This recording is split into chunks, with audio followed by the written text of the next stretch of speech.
జగన్ సర్కార్ ఆక్వా రైతులకు good news చెప్పింది. ముగ్గురు మంత్రుల ఆధ్వర్యంలో ఆక్వా సాధికారిత కమిటీ సమావేశం జరిగింది. ఏపీలో ఆక్వా రైతులకు జగన్ సర్కార్ శుభవార్త చెప్పింది.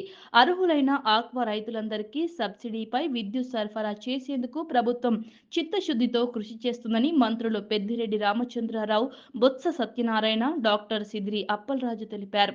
విజయవాడలోని మంత్రి పెద్దిరెడ్డి క్యాంపు కార్యాలయంలో ఆక్వా సాధికారిత కమిటీ సమావేశం నిర్వహించారు.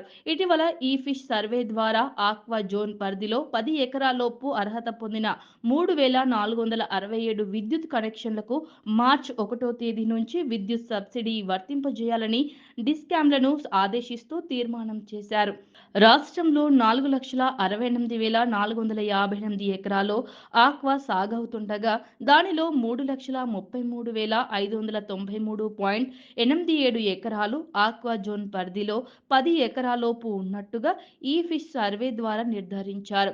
మొత్తం 66,993 విద్యుత్ కనెక్షన్లో ఇప్పటికే ఆక్వా జోన్ పరిధిలో అర్హత పొందిన 50,605 కనెక్షన్లకు విద్యుత్ సబ్సిడీ వర్తింపజేస్తుండగా తాజాగా కమిటీ ఆమోదంతో ఆ సంఖ్య 54,072కు పెరిగింది. ఆక్వా రైతుల తరపున రాష్ట్ర ప్రభుత్వం గత 4 ఏళ్లుగా 3,306.5 కోట్ల విద్యుత్ సబ్సిడీని డిస్కామ్లకు చెల్లించిందన్నారు మంత్రులు.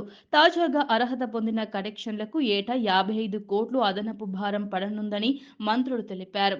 ఆక్వా రైతాంగానికి అండగా నిలిచేందుకు సీఎం వైఎస్ జగన్ అత్యంత ప్రాధాన్యత ఇస్తున్నారని, నాణ్యమైన సీడ్ సరఫరా విషయంలో రాజీ పడే ప్రసక్తే లేదన్నారు.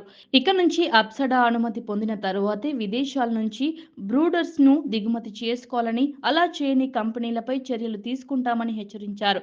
కొత్తగా విద్యుత్ కనెక్షన్లను పొందే వారిలో అర్హులను గుర్తించి సబ్సిడీ వర్తింపచేసేందుకు 3 నెలలకు ఒకసారి సమీక్షిస్తామన్నారు. ఆక్వా ఉత్పత్తుల రేట్లను ఆర్బీకేల ద్వారా ప్రకటిస్తూ దళారుల చేతుల్లో రైతులు మోసపోకుండా తీసుకున్న చర్యలు సత్ఫలితాలను ఇస్తున్నాయని అధికారులు వివరించారు.